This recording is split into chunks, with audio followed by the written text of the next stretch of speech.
So it's really important to know what kind of help you're going to need, and really plan who can help with what.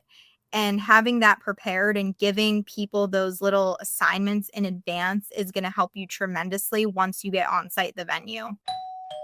From intimate happy hours to full blown sales rallies, great events do not just happen. They're crafted, they're strategic, and often funded by very smart sponsorship opportunities. In this episode, we are super excited to sit down with Melanie Schuler, our very own HMA events director, to unpack the what, why, and the how behind event planning and getting others to help you with it. Melanie, welcome. Hi, thanks so much for having me. So excited you're here with us today. Mel, we're excited to dive into events. I think events are something we hear a lot from loan officers that everybody wants to do events, but sometimes they don't know where to start. We do hear that people get a little bit worried about how much is it going to cost. So we're going to dive into sponsorships, the who, the what, the how of how to create a great event, and who better than the events director herself and guru Mel. We've all been to great events, but what do you think makes the difference between a great event and an awkward event? Because I think I've been to Yeah. both sides of that Yeah, that's a before. great question. I think right off the bat, I have to go with preparation. People don't realize how important preparation is when it comes to planning events. People think, you can just snap your fingers and the event is going to plan itself, but that's definitely not the case. Um, and that's not to scare you. We want to, kind of talk through the resources today of what you can do and little tips and tricks that you can take to actually plan events really well. That's awesome. I mean, you've come a long way, Mel. We've been doing this for a few years now. Can Yeah. you tell me a little bit about some of your early experience and some of the biggest things you've learned as you've gotten further into your career and done more and more types of events? Yeah, absolutely. I'll just give a little bit of background on, when I started with HMA. So when I started, we had a really small team and I was planning events, but I was also doing, social media. I was doing graphic design, and, a lot of other little projects here and there. And as we continued to grow, I kind of found my passion in events. And, right out of college, I wasn't really sure what I wanted to do. I knew I had a passion in kind of all three areas, but it was really cool to kind of be able to build upon that and get experience in all three areas: social media, graphic design, and events. And it just so happened that I really enjoyed the event space. And here we kind of are. Today, it's almost been, I think, 4 years, if I'm not mistaken, in September. So it's been an awesome ride, but a lot of things, I've learned throughout event planning is really just from the experience. And I think a lot of things you can start and you think that you know everything, all of the details that you need to hit, but a lot of times you'll just continue to actually learn. And you learn from making mistakes. I think that's one of the huge things that I've learned in my career so far, and Corinne will probably attest to that as well. But you don't know until, these little things happen. And that's really, I think, one of the big pieces of event planning tip that I can give is that you have to make the mistakes to find out what is going to work for you and how you can continue making each event that you plan even more amazing. Yeah, I would agree with that. I think that's a really strong point. We were on the same lines there, Mel, because Yeah. I'm thinking the same thing. Mhm. When I came out of college just a couple of years ago, I actually started off in events. I worked for a large event planner at a nonprofit in Pittsburgh, Mel. And just exactly mirroring what you were saying, I can't reiterate it and enforce it more that you really find out those details. You figure out those steps. You figure out the extra layer you missed or that additional detail that just makes the experience for the realtors or the customers whomever your audience is just a little bit stronger. And Yeah. that is all figured out through a mistake, forgetting something, not pivoting or stepping the right way. And then Mhm. guess what never happens? The next event that never happens. It doesn't happen again because you dialed it into your process. Yeah. Exactly. Well, and you know what too, ladies? Isn't it interesting that when you're the one running the event, oh my gosh, you feel like if there is a mistake, everybody knows about it. Everybody saw that. But most times It's not the case. people don't notice. So to Mhm. give yourself grace if you do make a mistake, but yeah, to learn from it and prepare differently the next time. Because you're right, you don't know what you don't know until you know it, and then you never forget it. That's right. Mel, do you have like a event toolkit that you bring with you at every event that there's just a whole bunch of stuff in there? I kinda do actually. I have one box that I bring specifically for our lunch and learns. They have a little bit more, logistics and a little bit more planning that goes into them versus, like, a smaller, happy hour. And they have things like a room layout. That's really important when you're hosting big events. Things just like a seating chart. So for our loan officers, we will give them tables that have their names on each table so their realtor partners know where to sit with them. So preparing those things in advance, having those things with me, having extra copies of those things because you never know when you're gonna spill coffee on one or someone else at the event's gonna say, "Hey, can I take a look at that?" So you always wanna be prepared with those extra copies of things. Sign-in sheets I'll have in there, extra pens, extra Sharpies, name tags, all the things, go in my little toolkit box when I bring to events. That's awesome. Mhm. Mel, let's dive in a little bit about, I mean, you covered a couple of topics. What are some things you think about when it comes to room layout? When it comes to, let's touch upon if the event might be a more formal event, deciding whether or not you want to have assigned seating or you want to make it a Yeah. more laid style. What are some of the things you think about when making these decisions to make sure that it's a stronger experience again for the attendee? Yeah, for sure. So one thing, like first and foremost, you want to think about when you're picking out your actual venue is really just thinking from the attendee experience, what that's going to look like for them. And you really want to think about how is the actual event space going to flow? Because sometimes we find that we have these really great venues that we love, but getting there through the venue to the actual event space, it might be a little challenging, or someone that's not familiar might not know which way to go. So we like to be prepared with little arrowed signs that will actually direct them to the actual space that we're hosting the event. So that's super helpful for the actual flow, making sure that you're staffing your event with somebody right at the front who can actually direct verbally or if anyone has any initial questions. And then when it comes to the actual event space, that can really depend on what kind of event you're hosting. Um, for example, a happy hour, if you want something very casual, um, more so reception like, you might just have some high tops where people can just stand around with a drink and mix and mingle. And in that sort of situation, you wouldn't want to really have assigned seating because people just want to go in, they want to go with the flow, be casual, have a good time. And, for a more formal event like a brunch and learn or a lunch and learn, you might want to think more about how can I make sure that the loan officers are actually getting um, as much out of the event as we can get for them. So that's why we like to do that assigned seating. So when their realtor partners come in, they see their loan officer's name and they know exactly where to sit and they know that their loan officer is going to sit with them, so they're going to be able to get that face to face time with their loan officer while enjoying a presentation that's a very relevant topic to the industry.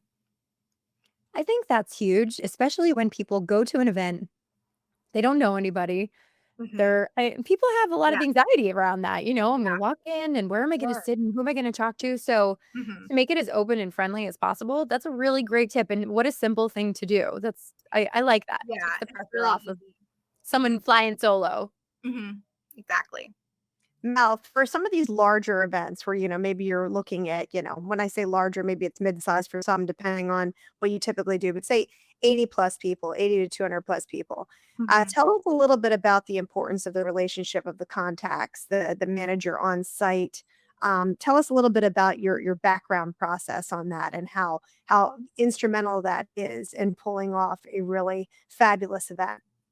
Yeah, I mean, you really want to make sure that when you are planning an event, you have that one person that's going to be the lead contact from start to finish. It's really important, you know, specifically for vendors who they're actually communicating with. For example, a larger event where you have a little bit of a bigger budget, you might want to hire a professional photographer, a videographer, and that vetting process takes time, and you might want to get on the phone, with a couple of vendors, make sure they're a good fit for you. And having that one contact that the vendors that you end up hiring, they know you, they're used to talking with you, they're comfortable with you, and you're comfortable with them. Um, and it's also really important, on site the event as well for you to be the main contact because people are going to come in, they're going to have questions, and you're going to be the one that, ultimately you think you know all the answers. You might not. Once in a while, people will come to you with a question. You're like, I got to think about that. But again, that's that learning experience. That you might not think that you're going to get asked something, but you do, and then next time that happens, you're prepared for it. So yeah, it is very crucial to have one person who kind of dials it all in. It's definitely helpful to have one or two other people that kind of know what's going on, extra sets of hands that can help you logistically during setup, um, during the management of the actual event. But I would say leading up to it, you have to have that one person who can really take the time that is needed and dial in all those details. And I guess that goes back to the preparation too, taking the time to prepare.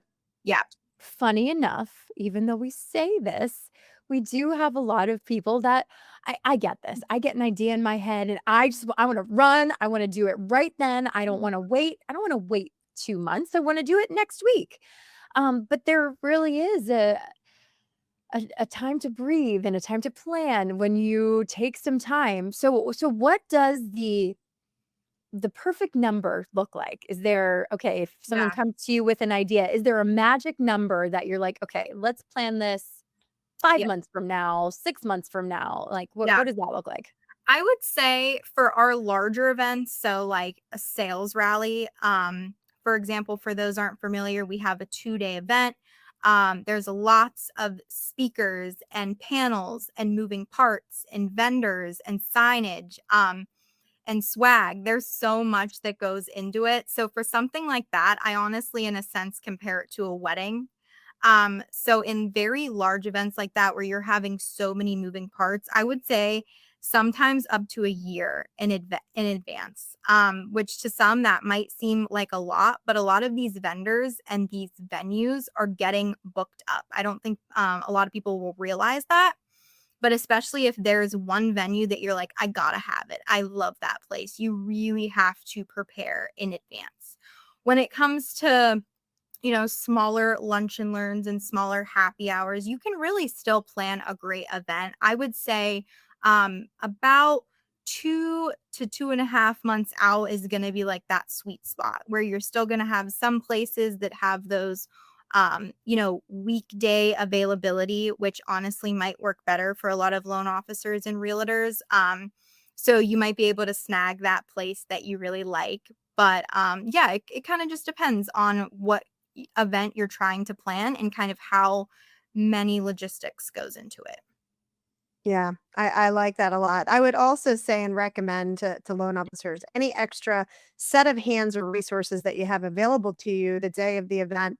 Definitely go ahead and bring those individuals. So Mhm. maybe it's an LOA or a shared loan partner that you have, or maybe it's somebody in your marketing department that's able to allocate some resources out.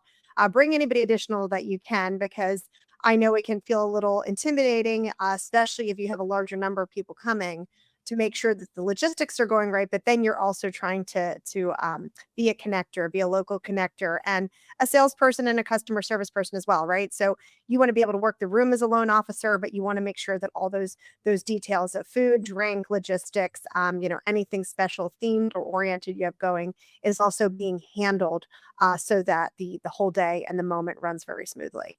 Um, I Yeah. don't know. Yeah, to add to that, Mel or Rage. Yeah, I do actually, and I think, Mel, you do this really well. So to just piggyback on everything you just said, Corinne, to to be able to delegate. I see so many Mhm. people when they get to an event, they wanna help. "What can I do? What can I do?" And if you're the kind of person who thinks you're gonna do it all by yourself, it's not gonna happen. And I've seen you do this really well, Mel, where you give people jobs because they do wanna help, but if Mhm. you're not sure what direction to go, then they're just off doing something else, Yeah. or maybe doing something that you really don't want them to do, doing it their own way. We No, no. Yeah, it's important to prepare, as best you can, and again, it's gonna be a learning experience. You might think, "Oh," like you said, Rach, "I can do this all," and then next time you're gonna say, "Hmm, I should actually bring some help." So it's really important to know what kind of help you're going to need, and really plan who can help with what, and having that prepared and giving people those little assignments in advance is gonna help you tremendously once you get on site the venue. Yeah, that's great advice. Well, I wanna shift gears a second, on the topic, but moving into another, category, sponsorships. Can you tell us a little bit about how you handle sponsorships? I know these types of moments can get expensive, and for a loan officer that's just trying to get, some type of consistency in the market down, or maybe they find that venue and they're like, "How many times a year can I do this?" And Yeah. versus expense. How do you handle sponsorships, and how does that work, Melanie? Yeah, definitely. So for sponsorships, when you're really new to it, it can be a little bit intimidating because, you're just going and you're saying, "Hey, can I have some money towards my event?" But it's really thinking about how can you benefit these companies and partners that you're working with, and how can you give them that face-to-face time, that brand exposure, things that they kind of don't know that would really help them. And you'll show them that it will. And you wanna really start off if you're kinda like, I have no idea where to start." Starting off with the people that you know, your connections already is gonna be 100% the place that you want to start those partnerships that you might already have built. So for example, in our Pittsburgh market, our president Dave, he has some really good friends and partners, of a title company, of a moving company, insurance company, and he has been able to create these partnerships. And he just started by reaching out to them and saying, "Hey, would you want to do an event together sometime? We could both invite our realtor partners, and it would be a really fun time." So just starting like even with a really casual conversation like that, honestly, with the people that you do know and the people that you do have that relationship with, that's going to be really where you want to start. And you can offer them, like I said, that face to face time. So if you're doing a lunch and learn, 5-10 minutes before you actually start that presentation, you can tell the sponsor, "Hey, why don't you go up on stage and do a 3 to 5 minute intro?" Tell the guests about who you are, what you can offer them, as simple as putting their logo on the invitation. That's something, very, very easy that you can offer your sponsors. And one of my favorite things that we offer our sponsors is a swag table. So, we just ask the venue, we say, "Hey, could you supply us with a couple of 6 to 8 foot tables?" And 9 times out of 10, they have those tables, and they'll just give them to you. And you can have your sponsors come, bring some signage, bring some swag to give out to the attendees. And I find that the sponsors really love to do that, and the attendees really love that too. Especially when you have a couple of sponsors, it almost feels like a mini expo where you're having all of the Mhm. guests go table to table, and they get to meet all of the sponsors. And then after a while, you'll notice that you'll build up those sponsor relationships, and you can year after year for those annual events go back and say, "Hey, you good for this date?" And they'll be like, "Yeah, let's do it." So it will become like a really fun and easy way, to keep that connection and relationship with your partners for sure. That's so important to mention, Mel. Those are great points. And I think sometimes anytime we're asking someone for money for something, It's like, "Oh, what am I doing?" And it feels a little awkward, but it really does make a difference in everyone's business. You are getting that face-to-face time, which is so valuable, and Mhm. it is beneficial to all parties, especially Really picking the is. right partners, Yeah. to do this with, and it really does take the financial burden off of just one person. I would think that's probably one of the biggest reasons people are not doing events. They think it's gonna be too much money and they don't wanna Yeah. have that burden on them. So, if you're one of those people listening, talk to the people you work with all the time. Talk to the people that are in your circle. It Mhm. doesn't have to be as big of a financial burden as you might think. One other thing I would add to that, we're talking about, local business partners like appraisal groups, title groups, folks that you're working with, moving companies, but also look inside your organization. I think sometimes in some different cultures and scenarios, loan officers might be shy to partner up with another loan officer in or near their market and do an event. I Mhm. totally disagree with that. There's a lot of benefit in showcasing yourself as a team doing an event together. Everybody knows that, you might work with one realtor, another person's working with a different realtor. Invite those groups, have a combined thought session together where you bring an expert topic or speaker in, and it's going to make you guys look stronger. It's going to stand behind your company brand, and you'll find that there's still a ton of business to go around for everybody. And those relationships will continue to solidify as they were before the event. So don't be shy and don't shy away from, talking with another fellow loan officer that you enjoy working with and seeing how you might be able to work together to offset some expenses and to make an event even stronger with a larger audience. We do Yeah. it all the time, right? We do it all We the do. time. And we've seen it. It And works. it I mean, works. It I works. I know from my own experience when you go into an event and it just feels like there's not many people there, you feel kind of bad for the host. But I like walking into an event where there are more people and number one, you get more questions. The realtors love it because everybody loves to mingle and to have those conversations and network. So yeah, don't be afraid of that. I mean, we've had some really people that we wouldn't have thought would partner together either, and it really works. It's great. Really does. Mel, let's talk about at the event, finding a speaker or putting together, you had Yeah. mentioned panels. We do panels Yep. for our sales rally. Mhm. When you're putting an event together and looking, let's start with a panelist first because that's easy to do internally. Mhm. What kind of things are you looking for when you're putting together the dynamics of a panel or the personalities in a panel or even just the Sure. topics and themes? Mhm. Yeah, that's a great question. So, when you're looking to, find a good panel, you want to start off with what is your topic? What do, the attendees at your event want to hear? So starting off with that and kind of understanding that yourself first, I think is step 1. Because that way you can be really clear when you're, going to these people that you may know, similar to sponsors, you're going to want to look for people in your network, people that you already know, that could possibly be a good fit. And I think, just having that casual conversation, reaching out saying, hey, I really want to talk about this topic at my next event. You have a lot of experience. Would you be open to it? And, I think finding that one person first is a really great start. And you can even ask them, you can say, hey, do you know anyone that would even be a great fit to work? You guys could work together on the panel. And then it kind of just expands from there. And logistically, I think, panels can sometimes sound a little bit like, I don't want to say scary, but logistic wise, people are sometimes like, how do I execute that without, Mhm. adding more costs, adding a lot of more logistics? And so what we have done and what's really worked well is similar to the sponsors where you're saying, hey, venue, can you just give me an 8-foot table? You ask for another table and you put it in the front of the room. You put a nice tablecloth on it with 3 chairs, and you have a perfect panel ready to go. It can be that simple.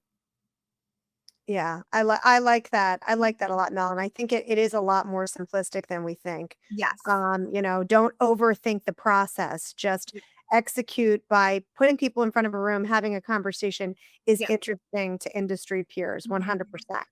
One other thing I want to touch upon that I think is an important piece that has to keep being developed and can sometimes be missed is using the audience you have in the room to Mhm. start gaining traction on your next event. It Mm. could be Mhm. a simple moment that's missed where you forget to throw the QR code up to register for the next event, or you forget to Yeah. have the speaker make a little 2-minute plug on Yep. the next event coming up. Also, in addition to that, you could provide a very simple survey on how did you like this topic? What other topics would you like to hear? And this way, you're not constantly coming up with the ideas, but you're allowing the audience to kind of spoon feed you what the next topic speaker idea would be that would be valuable to them. And Mhm. then you're kind of ensuring or in a warmer space to ensure that you get those individuals back into a room, plus hopefully more. Right, Mal? You've dialed in this process. Why don't you tell us a We've little done bit it. more about it? Yeah. Yeah, absolutely. So again, it's one of those things that you do not need to overthink it. You might think, oh, this is another detail I got to handle. But really, it's so simple. Once you kind of get in the groove of planning events and doing things annually, you'll go to an event and you'll already have your next event planned and ready to go. So that's when you need to take that opportunity to be advertising the next event at your current event.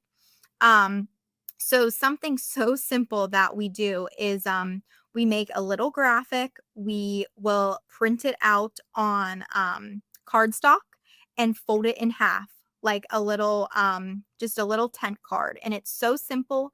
It's very affordable. If you're having multiple events within, let's say 3 weeks and your next event, your next big event isn't for another month, 2 months, you can reuse those cards. So it's really simple like that, and just making sure that you're putting them really where everyone is coming in. So thinking about that flow, you can put them at the registration table, you can put them at the swag tables, you can put them at where they're sitting to eat. And then another thing layer that we like to add is actually putting the scan QR code for them to register for that next event up on the presentation screens. So when people are coming in, that's what they're seeing on the screen. They're like, whoa, another event. I can just register right now. So it's kind of top of mind right when they're coming into the venue. I like that you just said that, top of mind. That Mhm. is the Whole point. whole name of the game, right? Staying top Mhm. of mind and staying relevant, and what Yeah, better way to capture them when they are in the room? They're right exactly. there. So get them while it's hot. Yes. It's like popcorn. Yes. No, I think, we've seen that from, actually implementing it, inviting people to an event after the fact, but then also having the invitation up, like you said, on the QR code, and I mean, the proof is in the pudding. It's Mhm. amazing how many people you'll get right away. Yep. Yeah, that's great. Nell, any last tips or tricks that you would want to give to loan officers? Maybe someone Yeah. who is really on the fence, maybe they haven't done an event in a long time, or maybe they just have never done an event. Um, Yeah. what's one piece of advice that you could offer? Yeah, definitely. So one thing that actually a couple things. First and foremost, I would say find a really, really affordable like event planning 101. I think that straight off the bat would be really easy for someone to do. You can find trainings online for, around $15. So that's like really, really affordable. You could just take a couple of weeks, go through it, and I would say, in addition to that, starting off with making yourself a checklist. This is something that I've done and kind of developed over the years that I've been doing events here. Starting off with a checklist for yourself, going through that checklist whenever you're planning your event. After the event, debrief, think about what went well, what didn't go so well, and look at that checklist and alter it for your next event. And Mhm. eventually you'll see that checklist will grow, but in a really good way, because you'll notice that you're going to start to find those little tiny details that at first you might have missed. But then as you continue to plan events and get more experience, it's going to be second nature to you. But you have to start somewhere. And I think just a simple checklist like that can be really effective when you're starting out. It's great. Do you want to bring us home, Rach? Sure. I mean, I love that. I think that is the simplest advice is always the Mhm. best advice. And just Mhm. get started. Yeah. Nothing's going to be perfect the first time around, but just get started. And I think you will be pleasantly surprised. If you have any questions about events or anything that we can help with, be sure to drop us a DM or a comment. We'd love to help you. Just get going. And Mel, thank you so much. This is great for anyone in any industry, but obviously, we're talking to our realtors and loan officers. Mhm. So thank you. Of course. Thanks, Thanks for Mel. having me. It's awesome. She's our rock star, our event guru. That's right. Don't forget to like and Thank you. subscribe. Lending Leadership, everyone. We'll catch you next time. Bye. See ya. Bye.